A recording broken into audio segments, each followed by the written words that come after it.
Ciao a tutti, bentornati sul mio canale, benvenuti in questo nuovo video. Oggi vediamo una delle cose particolari delle NDE,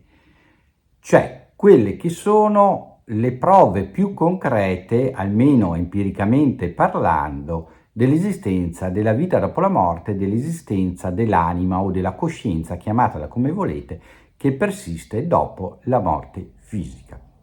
E tutto questo si realizza nel titolo che avete visto nel video, dove le persone cieche, i non vedenti,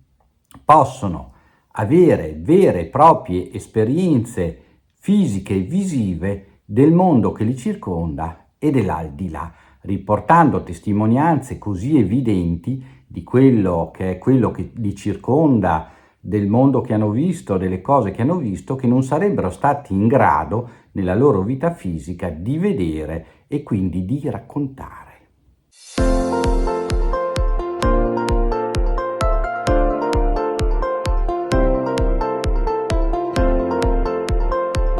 Abbiamo visto sul mio canale, andate a vedere nella playlist NDE, la vita dopo la morte, già parecchi casi di persone non vedenti che hanno avuto esperienze OBE, quindi out of body experience, cioè esperienze fuori dal corpo, e vere e proprie NDE. Cos'è che le distingue dalle NDE di tutte le altre persone, chiamiamole così, vedenti e udenti, e da tutte le altre persone che hanno un NDE o un OBE? Semplicemente questo, che le persone non vedenti nel momento in cui vengono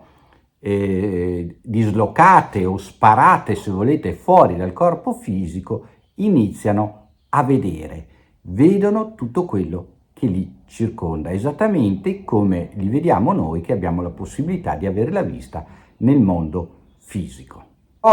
Un'altra cosa che molti non sanno succede anche ai non udenti, cioè a chi non ha l'udito nella vita ordinaria. Succede che una volta morti fisicamente possano non solo vedere come vedevano nella vita ordinaria, ma udire come non hanno mai udito nella vita fisica. Questo motivo, il motivo per cui questo succede è il fatto che una volta che noi diventiamo spiriti, esseri spirituali, ossia torniamo all'origine, perdiamo ogni tipo di handicap, quindi ci possiamo muovere anche se nella vita fisica siamo paralizzati, possiamo vedere se nella vita fisica non vediamo e possiamo sentire se nella vita fisica non sentiamo. E possiamo parlare, certo, anche se la comunicazione non è propriamente verbale, cioè con l'emissione di suoni, ma è più una comunicazione del tipo telepatica, trasmissioni di emozioni. Questo è quanto succede. Abbiamo visto due casi importanti, una signora cieca dalla nascita, in quanto proprio non si è sviluppata la retina e ha avuto una forte lesione ai nervi ottici dovuti alla messa in incubatrice. Una volta gli americani mettevano in incubatrice dando molto ossigeno, non calcolando che questo eccesso di ossigeno poteva bruciare alcuni tessuti del bambino neonato. Quindi impossibilitata a vedere in ogni situazione, dopo una successione di infarti ha un infarto fatale, muore durante il tragitto in ambulanza, viene portata al pronto soccorso, lì si eseguono 4 fasi di rianimazione, durante le quali il cuore non risponde. La persona è dichiarata tecnicamente morta, è dichiarata clinicamente deceduta. Gli viene messo il cartellino identificativo al piede, sapete come si usa, mettendo poi il lenzuolo per essere trasportata in obitorio, quando la signora ha un movimento del braccio. Quindi l'infermiere corre e la riporta in rianimazione, gli si tenta un nuovo tentativo rianimatorio e la signora si riprende.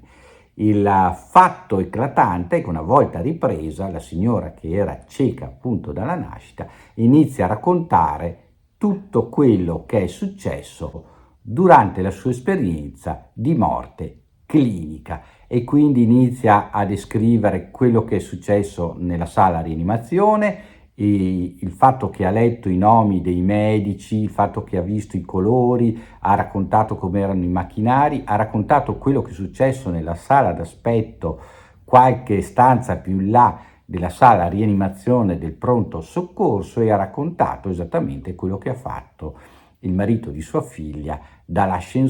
presa dell'ascensore in ospedale fino al fatto di prendersi una bibita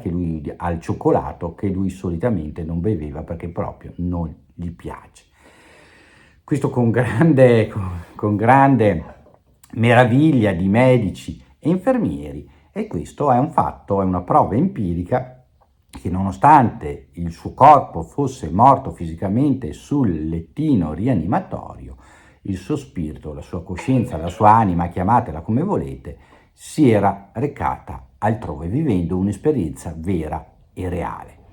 Un altro tipo di racconto lo abbiamo un soldato reso cieco da una granata, quindi non può vedere, viene ricoverato comunque per delle infezioni secondarie dopo un certo periodo che era stato dimesso, e mentre è nell'ospedale ha un sbalzo di pressione, ha un calo repentino di pressione dovuto appunto a questa infezione, e il suo cuore cessa di battere. Succede che lui ha un'espulsione, come abbiamo detto, del corpo, ha un'esperienza Obe e inizia a vedere tutto quello che succede intorno nella camerata dove è ricoverato, e addirittura si trasferisce nella città adiacente. Lì viene stupito da una cosa, e qua abbiamo un NDE un pochino alternativa da quelle ordinarie. Comincia a vedere dall'alto alcune anime, alcune persone che cercano di vivere la vita fisica pur non essendo più in vita, quindi che non sono andati verso la luce, non sono passati oltre, ma che vivono nel rammarico, nella disperazione, nell'attaccamento alla vita terrena, e quindi vivono una specie di inferno perché non possono, per esempio lui ci racconta di alcune persone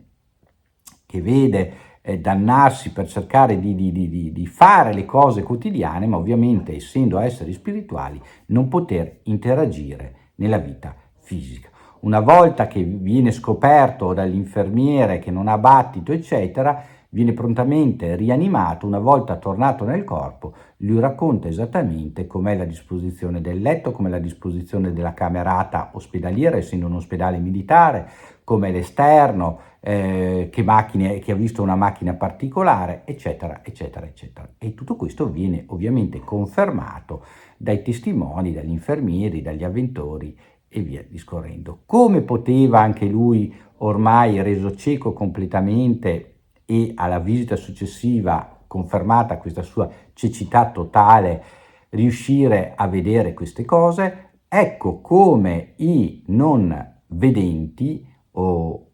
i ciechi, che dir si voglia, possono essere una grande prova dell'esistenza dell'aldilà. L'abbiamo visto in questi due casi che io vi ho qua sintetizzati, ma siccome molti di voi mi hanno scritto in questi giorni appunto per capire questa cosa, vi ho voluto un po' riassumere come i non vedenti, i ciechi, possono essere una prova molto forte dell'esistenza o della resistenza in vita della nostra coscienza o della nostra anima, che dir si voglia. Scrivetemi qua sotto nei commenti se conoscevate queste cose dei non vedenti e cosa ne pensate. Iscrivetevi al canale, mettete un bel like, ci vediamo in un prossimo video. Ciao a tutti da Ermanno.